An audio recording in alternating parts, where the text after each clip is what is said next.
ঘুটঘুটে অন্ধকার, সমস্ত প্রকৃতি যেন কালো চাদরে মোড়া। এক হাত দূরের জিনিসও দেখা যাচ্ছে না। সেখানেই হঠাৎ আমার চোখে পড়ল দুটো সবুজ চোখ জল জল করছে।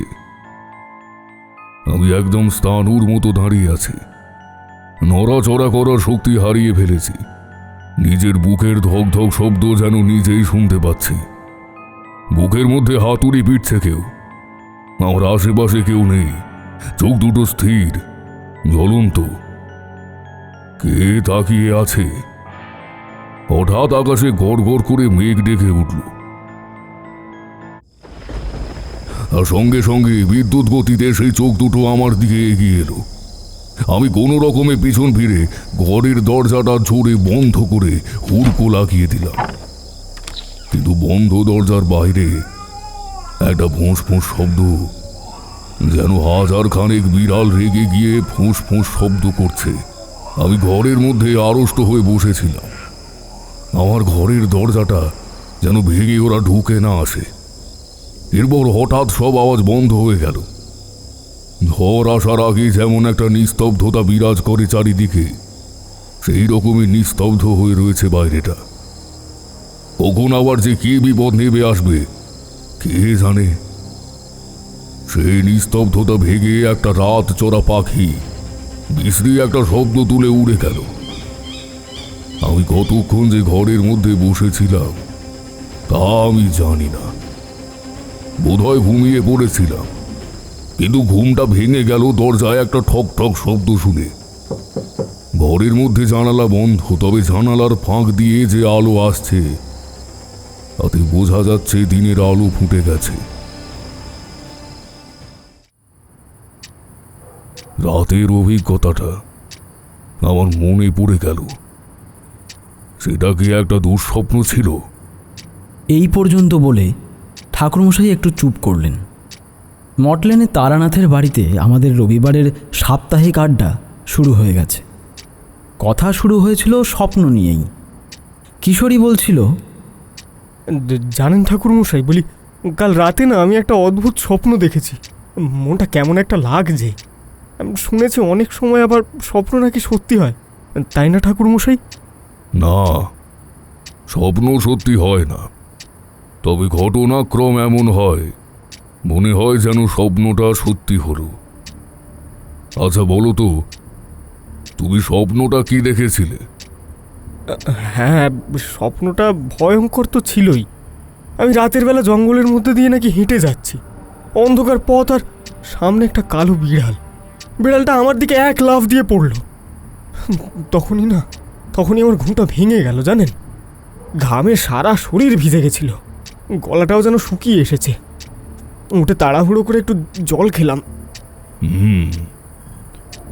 স্বপ্নটা তোমাকে ভয় পাইয়ে দিয়েছিল সেটা আমি বুঝতে পারলাম, কিন্তু ইদানিং কালে তো তুমি জঙ্গলের রাস্তায় যাওনি। না, জঙ্গলের রাস্তায় যাইনি, কিন্তু সেবারে দেশের বাড়িতে গিয়ে একটা কালো বিড়াল দেখেছিলাম। আচ্ছা বলি, কালো বিড়াল নাকি অশুভ? না, সব সময় যে কালো বিড়াল অশুভ হবে এমন কিন্তু কোনো কথা নেই। তবে অশুভ আত্মা অনেক সময় কালো বিড়ালের দেহে আশ্রয় নেয়। আমাদের চা খাওয়া হয়ে গিয়েছিল। ঠাকুরমশাই একটা সিগারেট ধরিয়ে আমেজ করে টানছিলেন। আমরা একটু অপেক্ষা করলাম। তারপরে ঠাকুরমশাইকে গল্পের সূত্র ধরিয়ে দেওয়ার জন্য বললাম, কিন্তু আপনি যে কালো বিড়ালটার কথা বলছিলেন সেটা কি সত্যি এসেছিল নাকি আপনিও দুঃস্বপ্ন দেখেছিলেন? না, সে রাতে আমার অভিজ্ঞতাটা কোনো দুঃস্বপ্ন ছিল না। সত্যি কালো বিড়ালরা আমাকে আক্রমণ করতে এসেছিল। একটা বিড়াল নয় হে, শয়ে শয়ে কালো বিড়াল। তাদের একটাই লক্ষ্য ছিল আমাকে পেলে আমার শরীর ছিন্ন বিচ্ছিন্ন করে দেবে। সত্যি সেবার আমার যে অভিজ্ঞতা হয়েছিল তা ভাবলে আমার গায়ে কাঁটা দেয় এখনো। ঠাকুরমশাই সিগারেট শেষ করে সিগারেটের শেষ অংশটা নারকেলের মালার মধ্যে ফেলে আগুনটা নিভিয়ে দিলেন। তারপরে কিছুক্ষণ অন্যমনস্কভাবে বসে থাকলেন। গল্পের মাঝে ঠাকুরমশাই এমন অন্যমনস্ক হয়ে গেলে আমরা বুঝতে পারি তিনি আবার তার অতীত জীবনে ফিরে গিয়েছেন। আমরা তখন আর তাকে বিরক্ত করি না, তিনি নিজেই আবার শুরু করেন গল্প বলতে। কিন্তু আজকে ঠাকুরমশাই বেশ অনেকক্ষণ ধরে চুপ করে আছেন। তিনি কিছুই বলছেন না দেখে আমি বললাম, কি হলো ঠাকুরমশাই, আপনি কি গল্প শেষ করে ফেলেছেন? এমন চুপ করে বসে আছেন যে? ঠাকুরমশাই কি একটা ঘোর ভেঙে জেগে উঠলেন যেন। বললেন, গল্প? শুধু গল্প বলে তোমাদের তাক লাগিয়ে দেব এমন যদি উদ্দেশ্য আমার থাকতো, তাহলে কি আর আমি এমন অন্যমনস্ক হয়ে যেতাম? হে না, হে না। তোমাদের কাছে যে কাহিনীগুলো আমি বলি সেগুলো হলো আমার এক একটা বিশেষ অভিজ্ঞতা। চাইলেও কোনোদিন আমি সেগুলো ভুলতে পারি না। সেই যে কালো বিড়ালের ডাক, সে যে কি বীভৎস তা যেন আমি এখনো শুনতে পাই। ও তাই নাকি? আচ্ছা, তাহলে কাহিনীটা তো বেশ রোমাঞ্চকরই হবে বোঝা যাচ্ছে ঠাকুরমশাই। আচ্ছা ঠিক আছে, এবার আপনিই বলুন, আমরা আর একটাও কথা বলবো না, শুধু চুপ করে শুনবো। হ্যাঁ, সেই রাতটা তো কেটেছিল একটা দুঃস্বপ্নের মতো। ভোরবেলা যখন কেউ দরজায় ঠক ঠক করছে মনে হলো, আমি সঙ্গে সঙ্গে দরজা খুললাম না। কে জানে কে? এখানে তো আমি বিশেষ কাউকেই চিনি না। ফিরছিলাম তারাপীঠ থেকে। বীরভূম স্টেশনে গিয়ে ট্রেন ধরার কথা, কিন্তু পথে এক সাধুর সঙ্গে দেখা হলো। সে জোর করে আমাকে কেঁদুলিতে তাদের আখড়ায় নিয়ে গেল। কিন্তু সেখানে তাদের রকম সকম দেখে আমার ঠিক ভালো লাগলো না। এখানে রাত কাটানো আমার পক্ষে সম্ভব নয়, তাই রওনা দিলাম। কিন্তু রাতের বেলা কোথাও তো একটা আশ্রয় নিতে হবে, তাই জমিদার বাড়ির অতিথিশালায় উঠলাম। যদিও অতিথিশালায় কেউ নেই এখন, আমি একাই অতিথি। একজন দারোয়ান ছিল রাতে। অতিথিশালার পাশেই তাঁর ঘর। আমি যখন জমিদার বাড়িতে এসে পৌঁছেছিলাম তখন সন্ধ্যা পেরিয়ে রাত নেমে গেছে। চাকর দিনু এসে আমাকে ঘর খুলে দিল আর আমার জন্য শুকনো কিছু খাবারও দিয়ে গেল। রাত্রিবেলাতে আমার কেন যেন মনে হচ্ছিল জমিদার বাড়ি বড় বেশি নিস্তব্ধ। যাই হোক, সেই সময় আর কাউকে কিছু জিজ্ঞাসা করিনি। এখন দরজায় ঠক ঠক শব্দ শুনে কোনো রকমে উঠে দাঁড়িয়ে দরজাটা খুলে দিলাম। বাইরে দিনু। সে বলল, আপনি উঠেছেন কিনা দেখতে এলাম। আসলে কাল রাতে জমিদার বাবুর বাড়িতে একখানা অঘটন ঘটেছে, তাই ভাবলাম আপনি আসেন কি না দেখে যাই। অঘটন? কি হয়েছে বলো তো? জমিদার বাবুর ছোট ছেলেটি মারা গেল কাল রাতে। অসুখ করেছিল, ভুগছিল অনেক দিন ধরে। তারপরে কাল রাতেই শ্বাস উঠেছিল। আজ ভোর রাতে মারা চলে গেল। খুবই দুঃখের কথা। তাহলে আমি কি এখন চলে যাব? অবশ্য আমি আজকেই চলে যেতাম, কিন্তু জমিদার বাবুর অতিথিশালায় থাকলাম, তার সঙ্গে একবার দেখা না করে যাব সেটাই ভাবছিলাম। তাহলে এখন আমি চলেই যাই, কি বলো? ওই তো নায়েব মশাই, আপনি ওনার সাথে কথা বলতে পারেন। নায়েব মশাই বাড়ির উঠোন দিয়ে হন্তদন্ত ভাবে জমিদার বাড়ির অন্দরমহলের দিকে যাচ্ছিলেন। আমাদের দিকে তাকিয়ে তিনি থেমে গেলেন। এগিয়ে এলেন আমাদের দিকে। তিনি আমার দিকে তাকিয়ে ভ্রু কুঁচকে বললেন, তারানাথ চক্রবর্তী, তাই না? আমি একটু অবাক হয়ে গেলাম। কিভাবে আমাকে চেনেন উনি? আমি তো তাকে চিনতে পারছি না। নায়েব মশাই আবার বললেন, আমাকে চিনতে পারছেন না? সেই যে বর্ধমানের পূর্বস্থলীতে আমার বোনের শ্বশুরবাড়িতে আপনি গিয়েছিলেন, সেখানে বেশ কিছুদিন ধরে কিছু অদ্ভুত ব্যাপার ঘটছিল।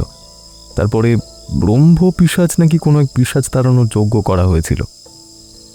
সে যে সে যজ্ঞ নয়, সে এক ভয়ানক ব্যাপার ছিল। আমি সেখানে উপস্থিত ছিলাম। জানেন, এটা একটা ঈশ্বরের আশীর্বাদ যে আপনি এখানে এসেছেন। আপনি কোথাও যাবেন না, দয়া করে এখানেই অপেক্ষা করুন। আমি আসছি একটু পরে। দিনু, তুমি এনাকে দেখাশোনা করবে। ইনি ব্রাহ্মণ মানুষ, এনার খাবার ব্যবস্থা আমি আমার বাড়ি থেকেই করব। তারানাথ বাবু, আপনার কাছে আমি হাত জোড় করে বলছি, দয়া করে আমি না আসা অবধি কোথাও যাবেন না। নায়েব মশাই হাত জোর করে আমাকে অনুরোধ করলেন। আমার খারাপ লাগলো। আমার যে বয়সে বড় একজন মানুষ আমার সামনে হাত জোর করছেন। আমি বললাম, না না, ঠিক আছে, আমি আছি। তবে দিনুর মুখে দুঃসংবাদটা আমি পেয়েছি, খুবই খারাপ লাগছে। আমি ভেবেছিলাম জমিদারবাবুর সাথে একবার দেখা করে আসব। না না, আপনাকে এখন যেতে হবে না জমিদার বাবুর কাছে। বুঝতেই তো পারছেন তাদের এখন কি অবস্থা। আসলে আমাকেই তো সব ব্যবস্থা করতে হবে, তাই একটু ঘুরে আসি। নায়েব মশাই চলে গেলেন। দিনু আমাকে বলল, তাহলে আপনি থাকেন একটু ঘরের ভিতরে। তবে এখন তো আমি বাড়ি থেকে কিছু আনতে পারবো না। আপনি ব্রাহ্মণ মানুষ, আপনার সেবা যত্ন কিছুই হবে না তেমনভাবে। না না, কি যে বলো, বাড়িতে এমন একটা ঘটনা ঘটেছে আর তুমি আমার সেবা যত্নের কথা ভাবছো। যাও যাও, তুমি ওদিকে কার কি দরকার পড়ে বিষয়টা দেখো।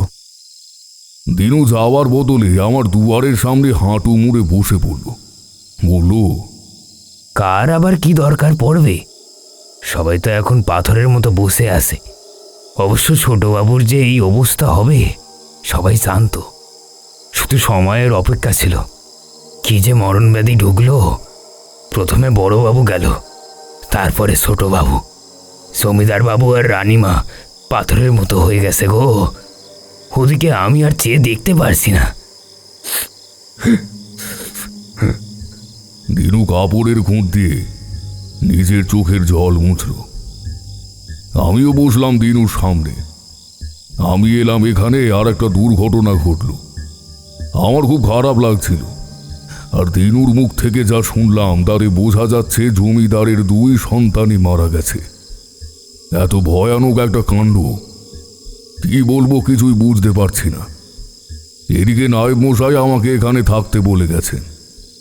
এরপরে হুট করে এখান থেকে চলেও যাওয়া যায় না।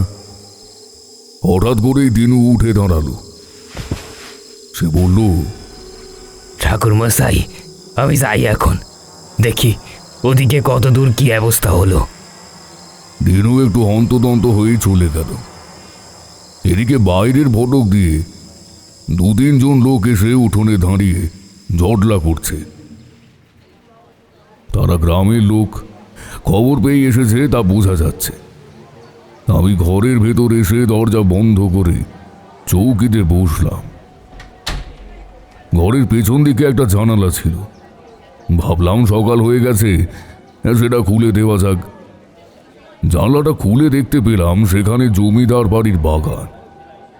দূরে একটা পুকুর দেখা যাচ্ছে। রাতে এসেছি, বাড়ির চারপাশে কি আছে কিছুই টের পাইনি। বুঝতে পারলাম এই দিকটা বেশ নির্জন।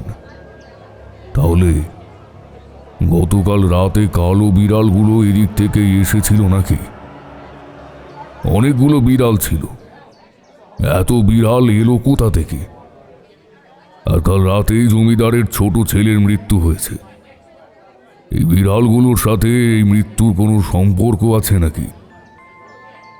বাগানের দিকেই তাকিয়েছিলাম। হঠাৎ মনে হলো কে একজন যেন আমার দিকে চেয়ে আছে। তার শরীরটা গাছের আড়ালে, মুখটা আমার দিকে চেয়ে আছে। কিন্তু মুখটা কেমন যেন বিভৎস, পুরো কালো, চোখগুলো লাল আর দৃষ্টিটা তীব্র। সে আমার থেকে বেশ কয়েক হাত দূরে আছে, কিন্তু দৃষ্টিটা এমন যে বেশিক্ষণ তাকিয়ে থাকা যায় না। এখন দিনের বেলা, কিন্তু বাগানে অনেক গাছ থাকার ফলে জায়গাটা অন্ধকার মতো। সেই অন্ধকার জায়গায় এইরকম একটা মূর্তি দেখে আমার বুক কেঁপে উঠল। আমি চোখ বন্ধ করে ফেললাম কয়েক মুহূর্তের জন্য, কিন্তু আবার যখন চোখ খুললাম তখন সেখানে কিছুই ছিল না। আমি জানালাটা বন্ধ করে দিলাম। আমার আবার মনে পড়ল গতকাল রাত্রের ঘটনা। এখানে এসে থেকে আমার একটার পর একটা বিশ্রী অভিজ্ঞতা হচ্ছে। বাইরে লোকজনের কথা বলার আওয়াজ পাচ্ছিলাম। জমিদার বাড়িতে দুর্ঘটনার খবর পেয়ে আরও অনেক লোকজন এসে হাজির হয়েছে। মাঝে মাঝে কান্নার আওয়াজ কানে আসছে। এরকম একটা পরিবেশে আমার থাকতে মোটেই ভালো লাগছিল না। বহুদিন বাড়ি ছাড়া, বাড়ি ফেরার ইচ্ছে ছিল, কিন্তু এখন বেরোতে পারছি না। বেশ অনেকক্ষণ কেটে গেল। একটা সময় বাইরে কান্নার রোল উঠল। আমি বুঝলাম মৃতদেহ শ্মশানের উদ্দেশ্যে রওনা হয়ে গেল। আমিও দরজার সামনে দাঁড়িয়ে সেই শেষ যাত্রার দৃশ্য দেখলাম। খুবই খারাপ হয়ে গেল মনটা। বেশ কিছুক্ষণ পরে নায়েব মশাই এলেন আমার কাছে। বললেন, যাক, কি আর করা যাবে, এখন যা যা আমাদের কর্তব্য তা তো করতেই হবে। হ্যাঁ, আপনাকে যার জন্য আটকালাম, কয়েকটা কথা বলার আছে। আমার মনে হয় ঈশ্বর এবার মুখ তুলে চেয়েছেন। আপনার দেখা পেলাম অযাচিতভাবে। জমিদার বাড়িতে যেভাবে একটার পর একটা বিপদ ঘটে চলেছে, তাতে আমার মনে হচ্ছে অন্য কিছু ব্যাপার আছে, কিন্তু আপাত দৃষ্টিতে কিছুই বোঝা যাচ্ছে না। জমিদারবাবুর বড় ছেলের মৃত্যু হয়েছে কি এক রহস্যময় রোগে, কি একটা পোকার কামড়ে নাকি শরীর বিষাক্ত হয়ে গিয়েছিল। আর ছোট ছেলের মৃত্যু হয়েছে অসুখে। কি অসুখ জানি না, শরীরে নাকি পচন ধরে গিয়েছিল। আমরা সবাই চিন্তিত, জমিদারবাবুর নাতির যেন কিছু না হয়।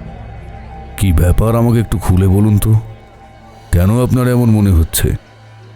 আর আপনি আমার থেকে বয়সে বড়, আমাকে আপনি বলবেন না?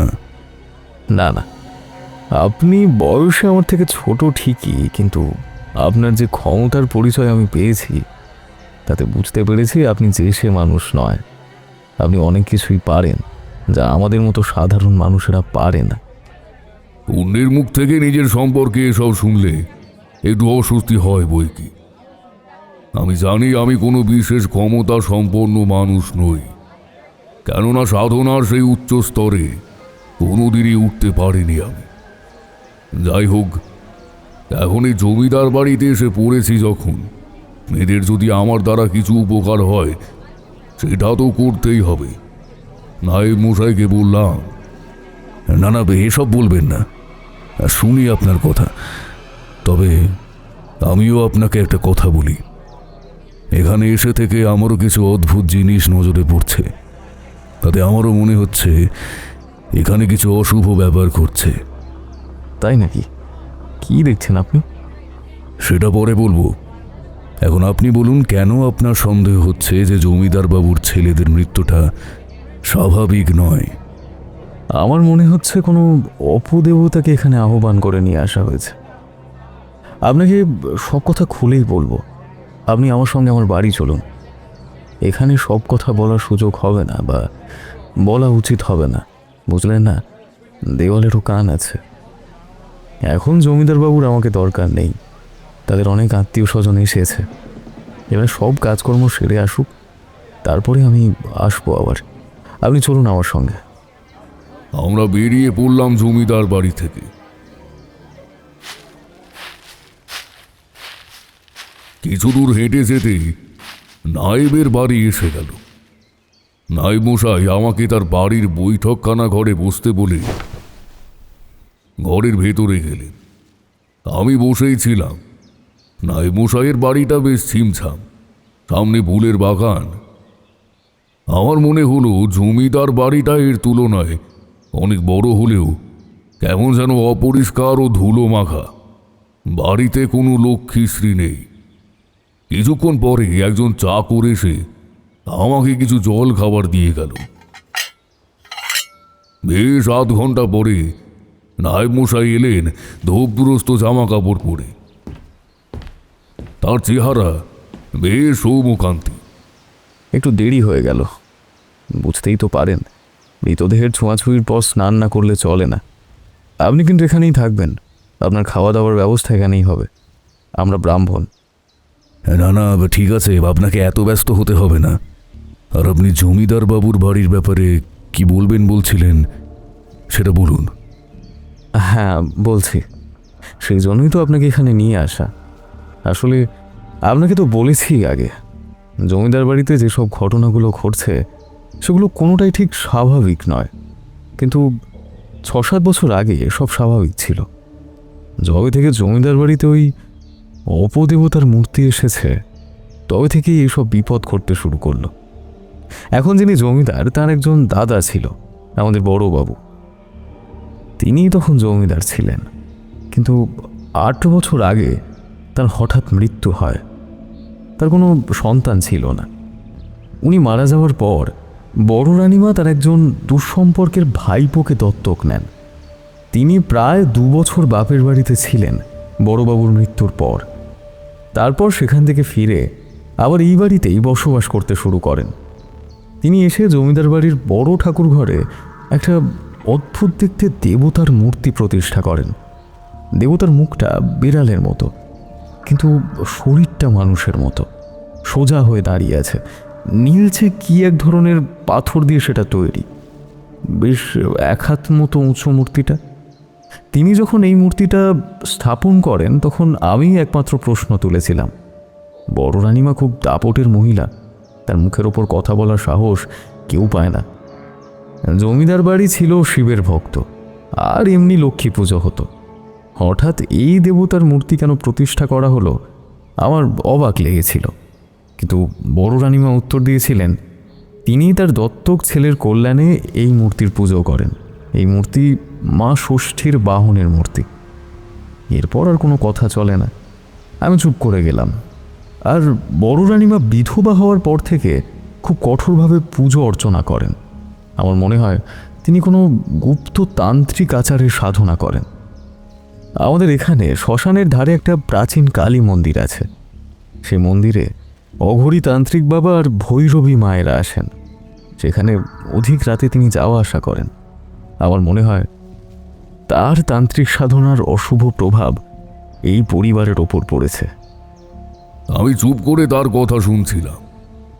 আমি জমিদার বাড়িতে আসার পর থেকে যে অভিজ্ঞতা আমার হয়েছে তাতে বুঝতে পারছি যে নায়েবের কথা কিছুটা হলেও সত্যি। কোনো অশুভ দেবতার ছায়া পড়েছে এখানে। আমি বললাম, আচ্ছা ওই মূর্তিটা কি আমি এবার দেখতে পারি? হ্যাঁ পারেন, কিন্তু এখন তো বাড়িতে অসহজ অবস্থা। ঠাকুর ঘরের দরজা বোধ হয় খোলা হবে না। তবে আমি তো বাড়ির কেউ নই, আমি যেতে পারি। কিন্তু সমস্যা হচ্ছে ওই মহিলাকে এড়িয়ে ঠাকুর ঘরে যাওয়ার উপায় নেই।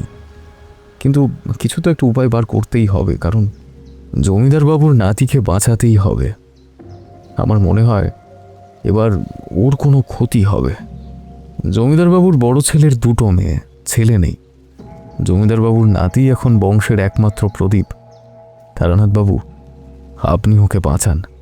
আমি জানি আপনি আপনি অনেক কিছু করতে পারেন। আপনাকে আমি কালকে জমিদার বাবুর কাছে নিয়ে যাব। আচ্ছা আপনার এমন কেন মনে হচ্ছে বড় রানী মায়েদের কোনো ক্ষতি করার চেষ্টা করছে? মানে আপনি বললেন না যে উনি এই মূর্তিটা এই বাড়িতে আনার পরই এইসব ঘটনা ঘটতে শুরু করেছে। কি বলবো বাবা, বড় ঘরের ব্যাপার, সম্পত্তি সংক্রান্ত বিষয়ে বিবাদ থাকে। তবে এখানে কিন্তু বড় রানীমার নামে একটা আলাদা মহাল আছে। যদিও সেটা আমরাই দেখাশুনো করি, কিন্তু মাঝে মাঝেই তার পুজো পাঠের জন্য কিছু টাকা পয়সার প্রয়োজন হয়, তখন তাকে টাকা দেওয়া হয়। কিন্তু তাও আমার কেন জানি মনে হয় তিনি বিশেষ সন্তুষ্ট নন এদের ওপর। আমি একদিন তাকে বলেছিলাম ওই মূর্তিটার ব্যাপারে।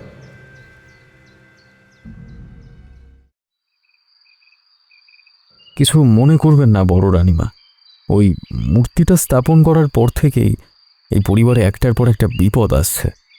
বাড়ির বাইরে কোথাও ওই মূর্তিটা স্থাপন করলে হয় না? মানে হঠাৎ করে এমন একটা অদ্ভুত দর্শন মূর্তি স্থাপন করার ফলে হয়তো আমাদের যিনি কুলদেবী তিনি রুষ্ট হয়েছেন। এর উত্তরে তিনি যথেষ্ট রেগে গেলেন, বললেন, আপনাকে এই নিয়ে মাথা ঘামাতে হবে না। আমি জানি কি করলে হয়। আমি এই বাড়ির বড় বউ। এই বাড়ির ক্ষতি যাতে না হয় তার জন্য আমি যা করার করব। মা ষষ্ঠীর বাহনকে বাইরে রাখতে বলেন আপনি কোন সাহসে? এরপরে কোনো বাচ্চার ক্ষতি হলেও আপনি তার দায়িত্ব নেবেন? আমি আর কিছু বলার সাহস পেলাম না, কিন্তু অনেক ছোট বয়স থেকে আমি এই বাড়ির সাথে জড়িয়ে আছি। এখনকার জমিদারবাবু আর আমি ছোটবেলায় একই সাথে খেলাধুলো করেছি।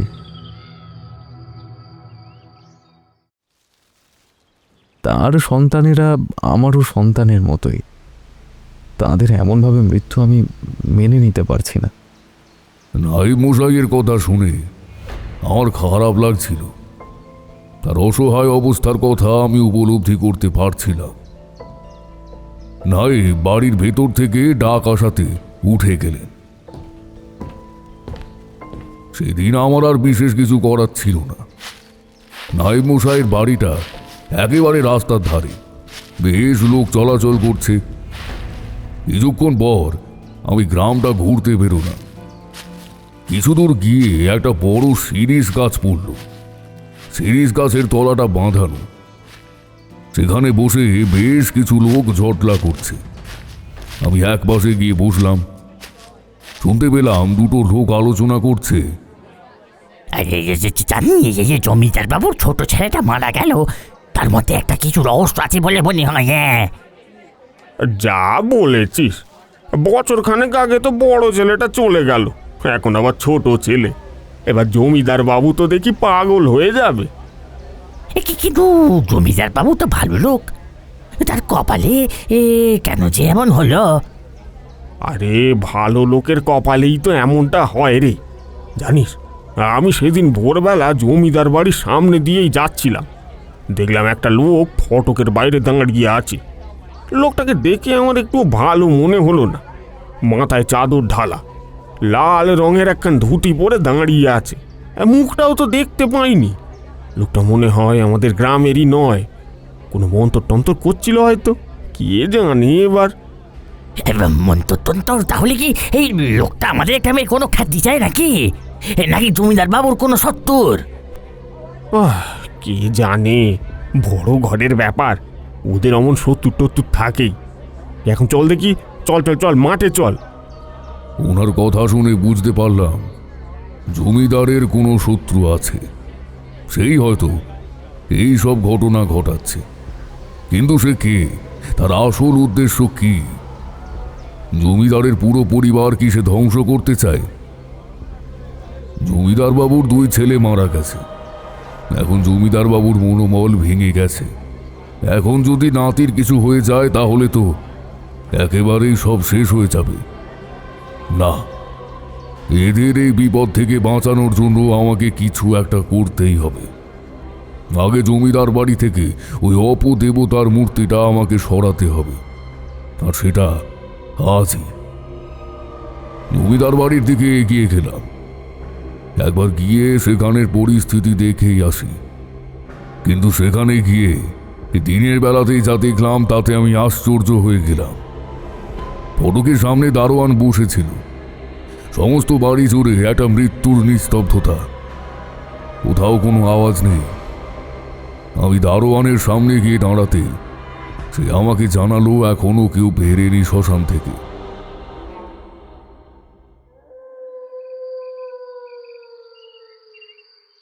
আমি চলেই আসছিলাম, কিন্তু আমার চোখ পড়ল উঠোনের দিকে। সেখানে 2টো শিয়াল স্থির দৃষ্টিতে আমার দিকে চেয়ে আছে। এ কি, দিনের বেলা এরা কোথা থেকে এলো? তাহলে কি পিছনের জঙ্গল থেকে এসেছে? আমি দারোয়ানকে জিজ্ঞেস করলাম, এ কি, এত শেয়াল উঠোনে এসে দাঁড়িয়েছে, তোমাদের পিছনের জঙ্গলে শেয়াল আছে নাকি? কিন্তু দারোয়ান বলল কোনো শেয়াল সে দেখতে পাচ্ছে না। তাহলে আমি কি ভুল দেখছি? এরপরে আবার যখন তাকালাম, শেয়ালের বদলে দেখলাম কতগুলো বেজি আসছে অতিথিশালার পিছন থেকে, বেশ অনেকগুলো।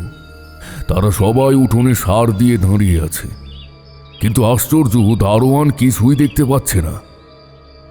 পাছে সে আমাকে পাগল ভাবে, সেই জন্য আমি আর কোনো কথা বললাম না। আমি সেখান থেকে চলে এলাম। নায়েব মশাইয়ের বাড়ি ফিরে তার সঙ্গে আলোচনা করে একটা পরিকল্পনা করলাম। সন্ধ্যার পর নায়েব মশাই একবার জমিদার বাড়ি থেকে ঘুরে এলেন। আমি তাড়াতাড়ি শুয়ে পড়েছিলাম। নায়েব মশাই কিছুক্ষণ পরে আমার পাশে এসে শুলেন। রাত্রি 1 প্রহর হলে আমি উঠে পড়লাম। নায়েব মশাই আর আমি বেরিয়ে পড়লাম। জমিদার বাড়ির দিকে এগিয়ে গেলাম। চারিদিক একেবারে নিস্তব্ধ। কিছুটা হেঁটে জমিদার বাড়ি পৌঁছলাম। সেখানে উঠোনে একটা প্রদীপ জ্বালিয়ে রাখা হয়েছে। ঠাকুর দালানেও একটা প্রদীপ জ্বলছে। সেই আলোয় আমরা ঠাকুর দালানের পাশ দিয়ে অন্দরমহলের ভেতরে ঢুকে গেলাম। সেখানে একটা ছোট ফাঁকা জায়গা, তার পাশে ঠাকুর ঘর। ঠাকুর ঘরের দরজা বন্ধ। আমরা সেদিকে এগোতে যাব এমন সময় দরজাটা খুলে গেল। আমরা সরে গিয়ে অন্ধকারে মিশে গেলাম। সেখান থেকে দেখলাম একটা নারী শরীর ঠাকুর ঘর থেকে বেরিয়ে আমরা যে পথ দিয়ে এখানে এলাম সেই পথ দিয়ে বাইরের দিকে চলে গেল। আমি চাপা স্বরে নায়েব মশাইকে বললাম, আপনি ঠাকুর ঘর থেকে মূর্তিটা নিয়ে চলে যান, আমি পরে যাচ্ছি। না না, আমি এই রাত্রে ওই মূর্তি নিয়ে একা ফিরতে পারবো না, এখন থাক। এদিকে আমি চাইছিলাম ওই মহিলাকে অনুসরণ করতে। এত রাতে ইনি কোথায় যাচ্ছেন? আমি নায়েবকে বললাম, আমি ওই মহিলাকে অনুসরণ করব, আপনি বাড়ি ফিরে যান। নায়েব মশাই আমাকে ছেড়ে একা বাড়ি ফিরতে চাইছিলেন না, কিন্তু আমি বুঝিয়ে বললাম, জমিদার বাড়ির এখন এই পরিস্থিতি, এখন আপনার এদের পাশে থাকা দরকার। এই রাতে যদি কোনো বিপদ হয় আমি সামলে উঠতে পারবো, কিন্তু আপনি তো পারবেন না। আমার বিপদের মুখ থেকে ফিরে আসা অভ্যাস আছে, কিন্তু আর দেরি নয়। আমি এই মহিলাকে হারিয়ে ফেলতে চাই না। চলুন, আমাকে দেখতে হবে উনি কোথায় যাচ্ছেন। একটু দূরত্ব রেখে আমি মহিলাকে অনুসরণ করলাম। আকাশে আবছা চাঁদের আলো। মহিলার মাথায় ঘোমটা দেওয়া, কাপড়টা একটু উঁচু করে গ্রাম্যভাবে পরা। জমিদার বাড়ি থেকে বেরিয়ে একটু দূরে গিয়ে রাস্তাটা দুভাগ হয়ে গেছে। নায়েব মশাইয়ের বাড়ির রাস্তাটা বাঁ দিকে আর মহিলাটি গেল ডান দিকে। আমি নায়েব মশাইকে তার বাড়ির দিকে যেতে বললাম, আর আমি ডান দিকে রাস্তাটা ধরলাম। মহিলাটি বেশ দ্রুত গতিতে হাঁটছিল। কি মনে করে একবার পেছন ফিরে তাকালো। আমি সঙ্গে সঙ্গে একটা গাছের আড়ালে লুকিয়ে পড়লাম। মহিলাটি হাঁটতে হাঁটতে সে একটা জায়গায় গিয়ে দাঁড়ালো। আমি যা অনুমান করেছিলাম সেটাই হলো। জায়গাটা নদীর ধারে। একটা ভাঙা মন্দির রয়েছে তা দেখা যাচ্ছে। এটাই নদীর ধারের সেই শ্মশান যেখানে শ্মশানকালীর একটা মন্দির রয়েছে। মন্দিরের চারিদিকে একটা দাওয়া রয়েছে, আর সেখানে কেউ একজন বসে আছে। মহিলাটি তার সামনে গিয়ে হাত জোর করে দাঁড়ালো। আমি একটু দূরে দাঁড়িয়েছিলাম। মন্দিরে যে বসে আছে তার চেহারা ভালো করে দেখতে পাচ্ছিলাম না, কিন্তু তার কণ্ঠস্বর আমার কানে এলো। সে উত্তেজিত স্বরে বলছে, যা চলে যা, তোকে যা বলেছিলাম তা করতে পারিসনি। আমি দেখতে পেলাম ওই মহিলা মাথা টুকছে। তার কান্না জড়ানো কণ্ঠস্বর কানে এলো। আমাকে মাফ করো দাদা, আমি চেষ্টা করছি তুমি যা বলেছ। চেষ্টা করলে হবে না, আমার রক্ত চাই, তাজা রক্ত। ওই বাড়ির লোকের রক্ত দিয়ে আমি মায়ের যজ্ঞ করব, তবে আমার বুকের জ্বালা মিটবে। আর তোকেও যোগিনী মন্ত্রে আমি দীক্ষা দেব। যোগিনীদের বশ করতে গেলে রক্ত চাই, রক্ত।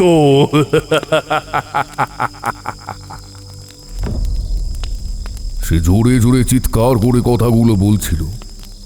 আমার কানে তার কথা আসতে আমি শিউরে উঠলাম। একে কোনো কাপালিক নাকি? কিন্তু ওই মহিলা একে দাদা বলছে কেন? মহিলা তখন উচ্চস্বরে কাঁদছে আর মাথা ঠুকছে। মনে হচ্ছে সে যেন খুব বড় অন্যায় করে ফেলেছে।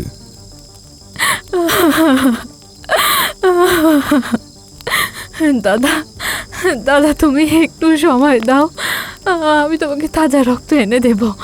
ছোট খোকার ছেলে এখন আমার হাতে, তাকে আগে এবার শেষ করব, তারপরে সব সব আমার হাতের মুঠোয় আসবে। আমাকে একটু সময় দাও দাদা। সময় দেওয়া যাবে না, এই অমাবস্যাতেই যা করার করতে হবে। পিশাচ সিদ্ধ হতে গেলে আমাকে মায়ের পায়ের তাজা রক্ত আহুতি দিয়ে সব সাধনা করতে হবে। তারপরে আমি এখান থেকে চলে যাব তারাপীঠ মহাশ্মশানে। তুমি আমাকে ফেলে যেও না, আমাকে যোগিনী মন্ত্রে সিদ্ধ না করা অবধি আমি তোমাকে কোথাও যেতে দেব না। যা, এখন যা, আমার সাধনার সময় হয়ে গেছে। কারণ বাড়ি চাই আমার, আর মায়ের পুজোর জন্য কিছু দিয়ে যা। এই যে এটা রাখো, আবার কিছু দিয়ে যাবো পরে। এখন আমি যাই কেমন? ওই মহিলা আবার হন্তদন্ত হয়ে এই দিকেই ভিড়ে হাঁটতে শুরু করলো। আমি একটা গাছের আড়ালে সরে গেলাম। মহিলা জমিদার বাড়িতে ফিরে যাবে বুঝতে পারলাম। আমি একটু পরে আবার নায়েব মশাইয়ের বাড়ি ফিরে গেলাম। নায়েব মশাই আমার অপেক্ষায় জেগে বসেছিলেন, কিন্তু আমি তাকে তখনই কিছু বললাম না। বললাম, এখন ঘুমিয়ে পড়ুন, যা কথা হবার কাল সকালে হবে। কিন্তু উনি মানে মহিলাটা কে সেটা কি বুঝতে পেরেছেন? আমি মনে হয় বুঝতে পেরেছি। কে বলুন তো? বড় রানী। কিন্তু সে কোথায় গেল? শ্মশানের দিকে? আমি জানতাম বড় রানী রাত্রে শ্মশানে গিয়ে গুপ্ত সাধনা করে। আমি মনে মনে বললাম, আপনি কিছুই জানেন না। বড় রানী শ্মশানে কার সাথে দেখা করতে চায় বা তার উদ্দেশ্যটা কি। মুখে আর কিছু বললাম না, চুপ করে থাকলাম। নায়েব মশাই ভাবলেন আমি ঘুমিয়ে পড়েছি, কিন্তু মনে মনে আমি অনেকক্ষণ ধরে চিন্তা করলাম। বড় রানী যাকে দাদা বলছে তিনি একজন কাপালিক, সেটা ভালো করেই বোঝা যাচ্ছে, কিন্তু তার মতলবটা কি?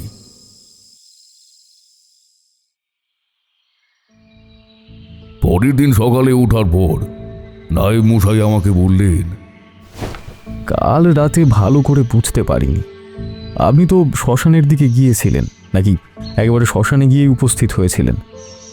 বড় রানীমা কি শ্মশানের ওই মন্দিরে গিয়েছিলেন? তার মনে অনেক কৌতূহল, কিন্তু আমি তার প্রশ্নের জবাব না দিয়ে বললাম, আচ্ছা, বড় রানীর কি কোনো দাদা আছে? এ বিষয়ে কিছু জানেন? বড় রানীর দাদা? তেমন তো কিছু জানি না। আসলে বড় রানীর বাপের বাড়ির সম্পর্কে আমরা তেমন কিছু জানি না। আসলে সেই সময় বড় রাজাবাবু কোথা থেকে নাকি তাকে বিয়ে করে নিয়ে এসেছিলেন। ওনাদের বাপের বাড়ির অবস্থা তেমন ভালো ছিল না, কিন্তু বড় রাজাবাবু মারা যাওয়ার পর বড় রানীমা বাপের বাড়ি ফিরে গিয়েছিলেন, কিন্তু পরে আবার ফিরে আসেন। ওনার বাপের বাড়ির সঙ্গে এই বাড়ির কোনো যোগাযোগ নেই। বেশ, এবার আমার কতগুলো কথা শুনুন। এই ব্যবস্থাগুলো আপনাকেই করতে হবে, আমিও যাব আপনার সঙ্গে। তার আগে শুনুন, জমিদার বাবুর নাতির কাছে যেন এখন কেউ না যায়। আমি গিয়ে তার দেহবন্ধন করে দেব। তার নিজের মা ছাড়া কেউ যেন তার ঘরে না যায়। আর এই অপদেবতার মূর্তিটা যেটা আমরা নিতে গিয়েছিলাম সেটা আমরা গোপনে সরিয়ে ফেলব, কেউ যেন জানতে না পারে। এখন চলুন, যাওয়া যাক। আমরা গেলাম জমিদার বাবুর সাথে দেখা করতে। জমিদার বাবু বাইরে কাছারি বাড়িতে বসেছিলেন। তার চেহারা দেখে মনে হচ্ছে তার উপর দিয়ে ঝড় বয়ে গেছে। চোখ দুটো লাল, মুখ শুকনো, মনে হচ্ছে কোনো কথা বলার মতো অবস্থায় তিনি নেই। নায়েব মশাই আর আমি কাছারি ঘরে প্রবেশ করে জমিদার বাবুর সামনে চুপচাপ বসে থাকলাম কিছুক্ষণ। তারপরে আমি নিস্তব্ধতা ভাঙলাম। বললাম, জমিদার বাবু, আপনাকেও সান্ত্বনা দেবার ভাষা আমার নেই, কিন্তু আপনাকে শক্ত হতে হবে, নাহলে আপনি আপনার পরিবারকে বাঁচাতে পারবেন না। আর পরিবারের আছেটাকে?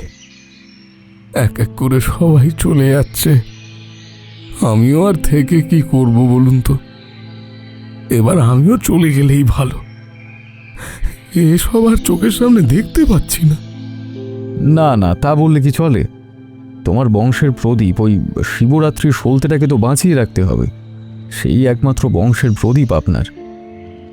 জানি না কি হবে, তাকে বাঁচিয়ে রাখতে পারবো কিনা। আমার মনে হয় আমাদের এই বংশে কারো অভিশাপ লেগেছে।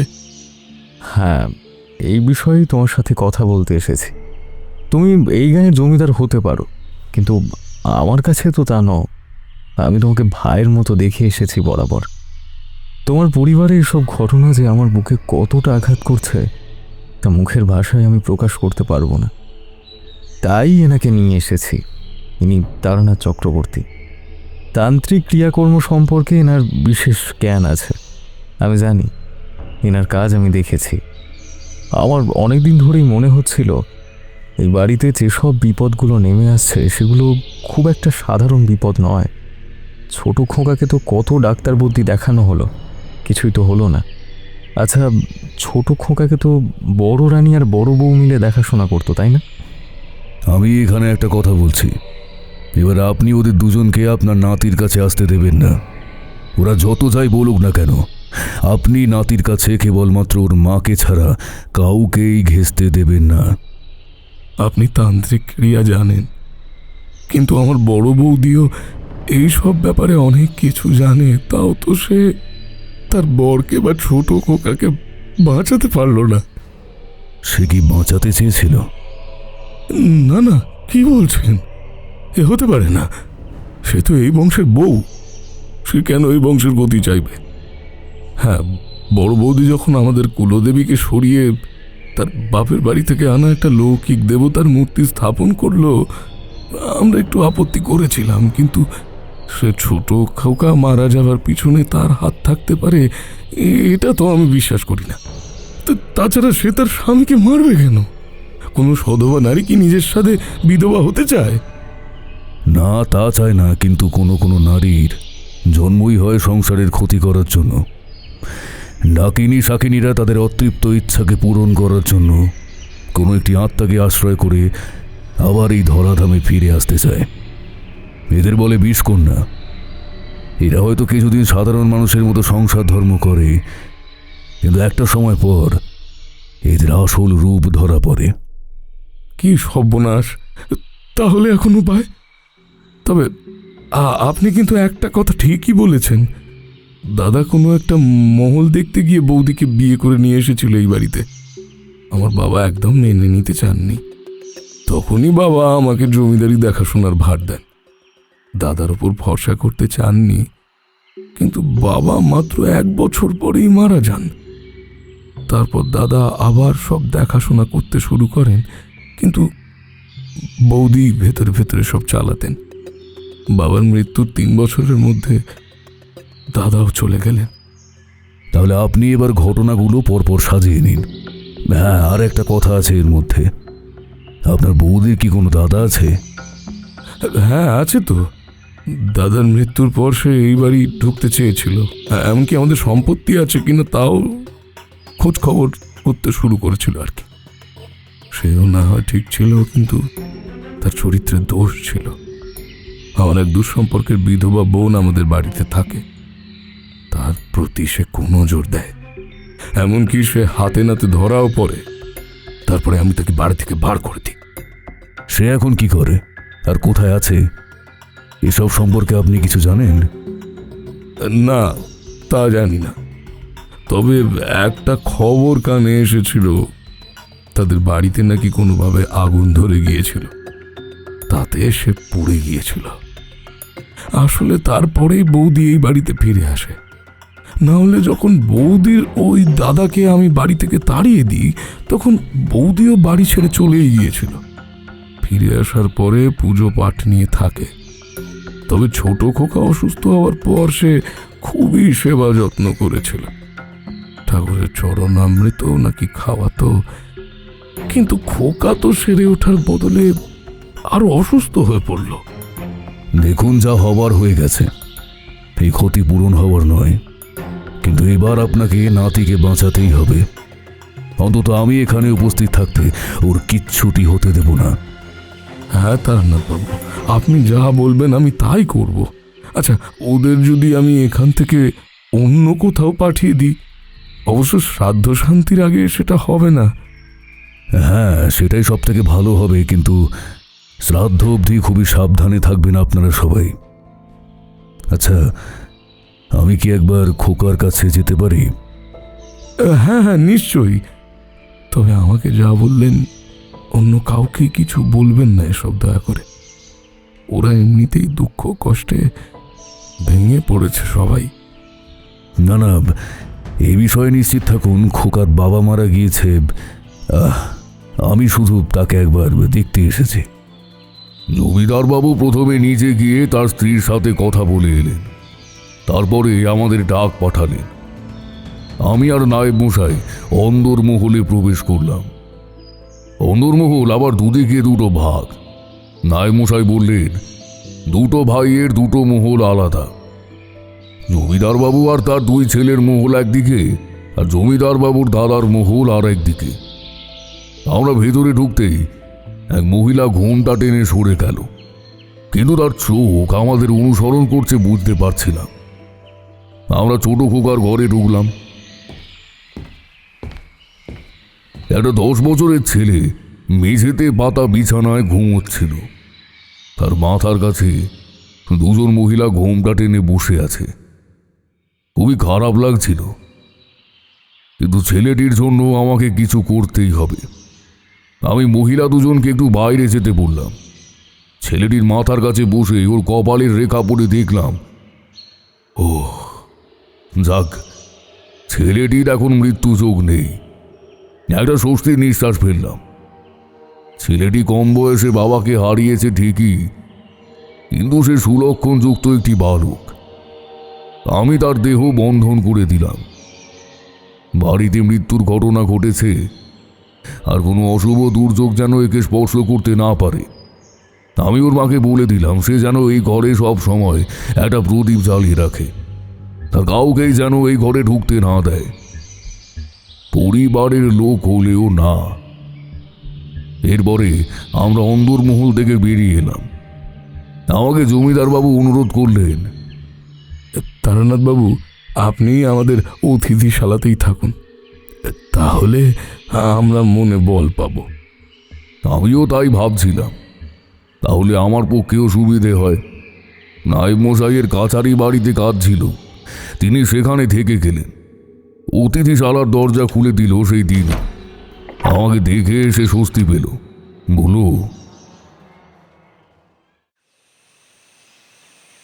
ভালো হয়েছে, আপনি এখানেই থাকুন। ঠিক আছে দিনু, তুমিও আমার সাথে থাকবে। আচ্ছা দিনু, আমাকে বলো তো, তুমি এই বাড়িতে শেয়াল বা বেজির উৎপাত দেখতে পাচ্ছ কদিন ধরে? হ্যাঁ হ্যাঁ, ঠিকই বলেছেন। কালকে আমি শিয়াল আর বেজি দেখেছি উঠোনের ওপর, তবে খুব বেশি সময় নয়। আমার মনে হলো কারা যেন ঘোরাফেরা করছে। আসলে রাত্রিরে তো বের হতেও ভয় লাগে, কিন্তু সকালে দেখলাম উঠোনের ওপর খুব ময়লা, শুকনো কাঠকুটো, মরা পাখির পালক, মুন্ডু ছেঁড়া পাখি, রক্তমাখা হাড় পড়ে রয়েছে। রাত্রে উঠোনে কাঠকুটো জড়ো করে আগুন জ্বালিয়ে দেবে। আগুনকে জন্তু জানোয়ার বা অপদেবতা সবাই ভয় করে। সেদিন রাতে একটা বিরাট করে আগুন জ্বালিয়ে রাখা হলো।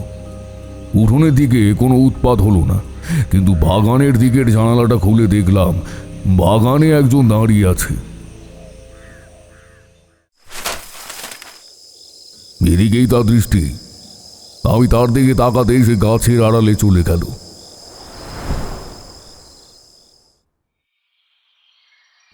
পরের দিন নায়েব মশাই এসে বললেন, গতকাল বড় বৌরানী ছোট খোকার ঘরে ঢোকার চেষ্টা করেছিল, কিন্তু ঢুকতে পারেনি বলে খুব রাগারাগি ঝগড়া করেছে।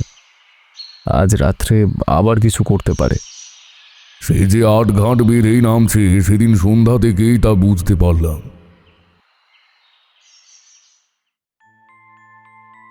সন্ধ্যা থেকে আকাশে ঘন কালো মেঘ। একটু রাত হতেই বৃষ্টি শুরু হলো।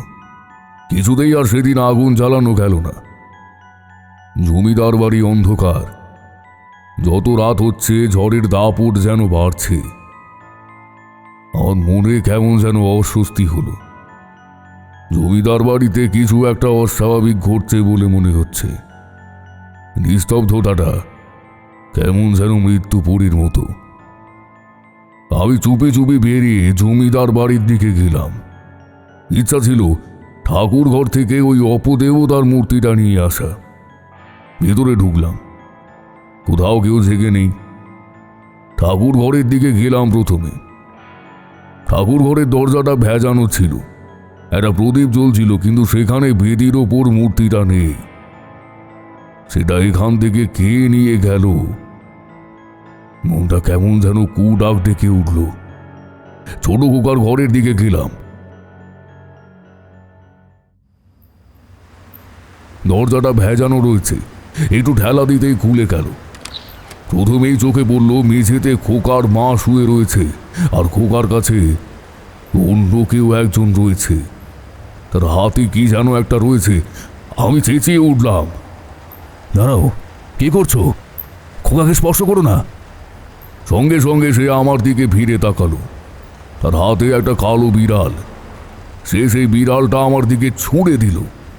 বিড়ালটা আমার গায়ে এসে পড়লো, কিন্তু আমি বাঁ হাত দিয়ে সেটাকে ফেলে দিলাম। বড় রানীর তখন ভয়ঙ্কর চেহারা, মুখ দুটো সাদন্ত দেখা যাচ্ছে। সে চাপা স্বরে বলে উঠল, তোর এত সাহস আমার কাজে বাধা দিস? আমি কে জানিস? আমি স্বয়ং মা দুর্গা, মা কালীর সাধিকা। যোগিনী বিদ্যা আমি আয়ত্ত করেছি। আপনি যাই হন না কেন, আপনি খোকার কোনো ক্ষতি করার চেষ্টা করবেন না, আর ওর ক্ষতি আপনি করতেও পারবেন না। আর আপনি মা দুর্গার সাধিকা, মা কি কখনো সন্তানের ক্ষতি করতে পারে?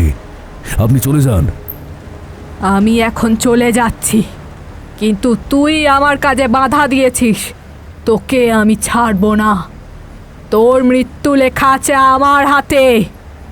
সে নিচু স্বরে দাঁতে দাঁত চেপে কথাগুলো বলল। তারপর জ্বলন্ত দৃষ্টিতে আমার দিকে তাকিয়ে ফোঁস ফোঁস করে নিঃশ্বাস ফেলতে ফেলতে চলে গেল। যাওয়ার আগে বিড়ালটাকে তুলে নিল। আমি বুঝতে পারলাম সে এখন বেশি হইচই করল না, কারণ কেউ জেগে গেলে তার আসল রূপ দেখে ফেলবে। কিন্তু সে ঠিকই আবার চেষ্টা করবে। এখন সে আগে আমাকে শেষ করতে চাইবে। আমি খোকার দিকে তাকালাম। খোকা ঘুমোচ্ছে গভীরভাবে। যাক, তার ক্ষতি করার কোনো সুযোগ সে পায়নি। তবে তার মা দেখলাম নড়াচড়া করছে। আমি তাড়াতাড়ি ঘরের বাইরে গিয়ে দরজাটা বন্ধ করে দিলাম। খোকার মা আমাকে হঠাৎ এখানে দেখলে ভয় পেয়ে যেতে পারে। আমি আস্তে আস্তে বেরিয়ে গেলাম। তবে আমি বুঝতে পারছিলাম কেউ একজন আমার দিকে চোখ রেখেছে। বাইরে তখনও বৃষ্টি পড়ছে। আমি ঘরে গিয়ে দরজায় হুড়কো লাগিয়ে দিলাম, কিন্তু কিছুক্ষণ পর থেকে আমার ঘরের বাইরে উৎপাত শুরু হলো। দরজা জানলায় ঠকঠক আওয়াজ, কখনো বা দুমদাম করে জোরে জোরে আওয়াজ। ঘরের দরজা জানালা বন্ধ থাকলেও বাইরে থেকে পচা দুর্গন্ধ নাকে আসছিল। দিনুও ঘুম ভেঙে উঠে বসেছিল। আমি তাকে বললাম বাইরে বোধ হয় সেই শেয়াল কুকুরগুলো কিছু পচা জিনিস টেনে নিয়ে এসেছে, ভোর হলেও চলে যাবে।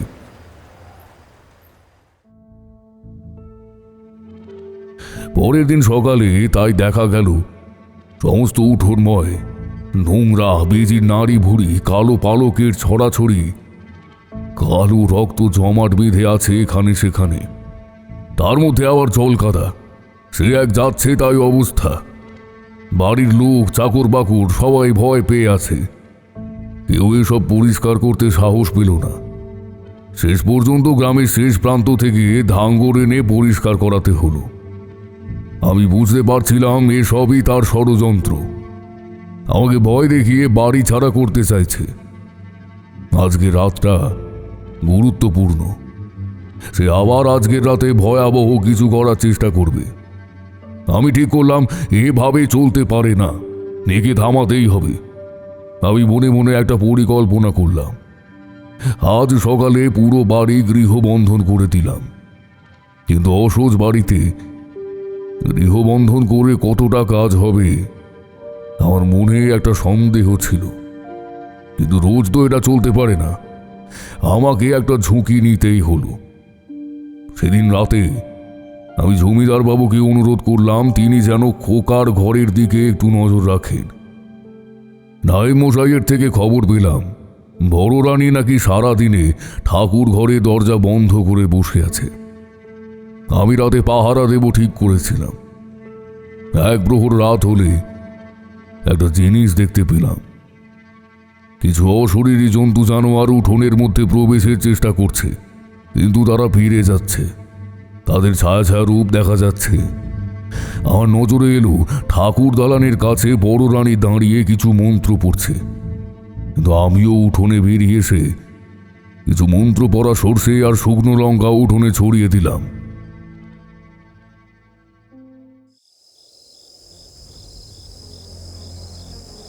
কিছুক্ষণের মধ্যেই সব আবার চুপচাপ হয়ে গেল। আমি ঘরের মধ্যে ঢুকে খেলাম, কিন্তু জানালা দিয়ে বড় রানীর দিকে নজর রাখলাম। একটু পরেই দেখতে পেলাম বড় রানী সদর ফটক দিয়ে বেরিয়ে গেল। আমিও তার পিছু নিলাম। বেরোনোর আগে দিনুকে বলে গেলাম আমি যদি সকালে না ফিরি তাহলে যেন শ্মশানে খোঁজ নেওয়া হয়। সেদিনের মতোই বড় রানী বেশ দ্রুত গতিতে হাঁটছিল।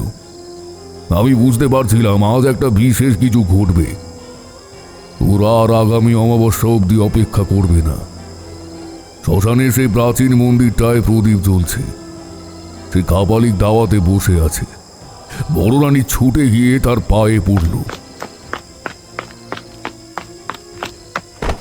বলল, দাদা দাদা কিছু একটা উপায় করো, তোমার সাহায্য ছাড়া কিছুই হবে না। ওরা টের পেয়ে গেছে, আমাকে খোকার কাছে যেতেই দিচ্ছে না। আর কোথা থেকে একজন তান্ত্রিক এসে জুটেছে, আমার সব কাজে বাধা দিচ্ছে। তান্ত্রিক? সে কি আমার থেকে বড় তান্ত্রিক নাকি? আমার কাজে বাধা দেওয়ার সাহস হয় কি করে? তখন অন্ধকার থেকে বেরিয়ে তার সামনে আমি গেলাম।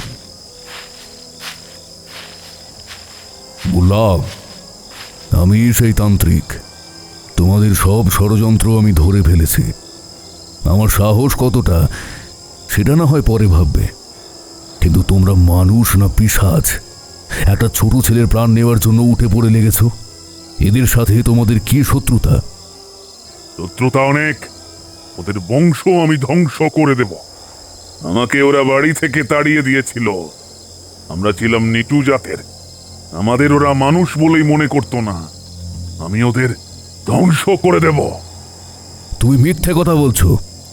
তোমার বোনকে ওরা বাড়ির বউ বলে মেনে নিয়েছিল, কিন্তু তোমার বোন নিজেই একজন বিষকন্যা। সে যেখানে যায় সেখানে সবাইকে শেষ করে দেয়। সে কাউকে আদরের ছলে অল্প কামড় দিলেই তার শরীরে বিষ ঢুকে যায়। আস্তে আস্তে সে মৃত্যুর দিকে এগিয়ে যায়। তোমার বোন এক এক করে সবাইকে মেরেছে। এখন তার নজর ওই ছোট্ট খোকার দিকে, কিন্তু আমি তা হতে দেব না।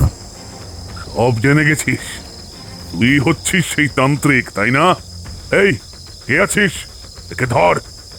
আজ একে মেরেই আমি তাজা রক্ত মাকে নিবেদন করব। এই বলে সে এক লাফ দিয়ে মন্দিরের দিকে চলে গেল। আমি অনেকটা পিছিয়ে গেলাম। একটা লোহার শলাকা দিয়ে আমার চারপাশে দাগ কেটে দেহ বন্ধনের মন্ত্র পড়ে দিলাম। ততক্ষণে কাপালিক ফিরে এসেছে। ফিরে এলো একটা খাড়া নিয়ে। সে আমার দিকে এগিয়ে এলো, কিন্তু চিৎকার করে বললাম, তুমি আমার কাছে আসতে পারবে না। আমার কাছে এলেই তোমাদের গায়ে আগুনের তাপ লাগবে, আর আমি স্তম্ভন বিদ্যার সাহায্যে তোমাদের সব শক্তি হরণ করে নেব। তবুও সে আমার দিকে তেড়ে এলো, কিন্তু আমি সম্মোহন বিদ্যা প্রয়োগ করলাম। বললাম, দাঁড়াও, আমার চোখের দিকে তাকাও। কি দেখতে পাচ্ছ? আমার কপালের মাঝে আর একটা চোখ আছে। আমি দিব্য দৃষ্টিতে দেখতে পাচ্ছি তোমাকে নেবার জন্য যমদূত এসে গেছে। তুমি যদি বাঁচতে চাও আমার কপালের দিকে তাকিয়ে থাকো। আমি বারে বারে একই কথা বলতে লাগলাম। শেষ পর্যন্ত সে ভেঙে পড়ল। সে আমার পায়ের কাছে বসে বলল, আমাকে আমাকে বাঁচাও। আমি এখন মরতে চাই না। আমি বুঝেছি তোমার অনেক শক্তি। আমাকে বাঁচাও, আমি ওদের মারতে চাইনি, ওই কাল নাগিনী ওদের মেরেছে। ও বলেছিল ওরা সবাই মরে গেলে ওর দত্তক ছেলে সব সম্পত্তির অধিকারী হবে, তখন আমরা ওই বাড়িতে স্বাধীনভাবে থাকতে পারবো আর তন্ত্রমন্ত্রের সাধনা করে অনেক ক্ষমতার অধিকারী হয়ে যাব। তাই আমি ওর সঙ্গে মিলেছিলাম। আমরা কথা বলছিলাম, বড় রানীর দিকে লক্ষ্য করিনি, কিন্তু সে এবার আমার দিকে তেড়ে এলো। আর উদ্দেশ্য আমাকে কামড়ে দেওয়া, কিন্তু যেহেতু আমি দেহ বন্ধন করে রেখেছিলাম, সে আমাকে স্পর্শ করতে পারল না। কিন্তু কোথা থেকে একটা কালো বিড়াল ছুটে এসে তার গলা টিপে ধরল। সে ছটপট করতে লাগলো। আমার ঝোলায় কতগুলো মন্ত্রপুত হার ছিল, সেগুলো ওই বিড়ালটার দিকে ছুঁড়ে দিলাম। ফাট! আর মনে মনে কিছু মন্ত্র উচ্চারণ করতে শুরু করলাম। শেষ পর্যন্ত কালো বিড়ালটা তাকে ছেড়ে দিয়ে অন্ধকারে মিলিয়ে গেল। বড় রানী মাটিতে পড়ে ছটপট করছে, তার গলা মুখের এক পাশ ক্ষতবিক্ষত হয়ে গেছে। আমি তাকে লক্ষ্য করে বললাম, তোমার সব শক্তি আমি হরণ করে নিলাম। তুমি যোগিনী মন্ত্রে দীক্ষা নেবে কি করে? তোমার পিশাচ জনিতে জন্ম, আগে তোমাকে পিশাচ জন্মের পাপ কাটাতে হবে। আর তুমি যে পাপ কাজ করেছো তার জন্য 7 জন্ম নরকে পুজতে হবে। এখন তুমি ওই বাড়িতে দাসীর মতো থাকবে, সবাইকে সেবা করবে। আর যে অপদেবতার মূর্তি ওই বাড়িতে তুমি এনেছিলে, সেই মূর্তি নদীতে বিসর্জন দিয়ে দেবে। কালো বিড়াল হলো অশুভ শক্তির বাহক। সেই অশুভ শক্তিকে তুমি ওই বাড়িতে প্রতিষ্ঠা করেছিলে। আর কোন এক অশুভ শক্তির সাধনা করে তুমি ওই কালো বিড়ালটাকে জাগিয়ে তোলার ক্ষমতা পেয়েছিলে। কিন্তু অশুভ শক্তির সাধনা করলে শেষ পর্যন্ত নিজেরই ক্ষতি হয়। কালো বিড়ালটা রক্তের নেশায় পাগল হয়ে গিয়েছিল, তাই তোমাকেই আক্রমণ করল। তবে বড় রানী সে যাত্রায় বেঁচে উঠেছিল।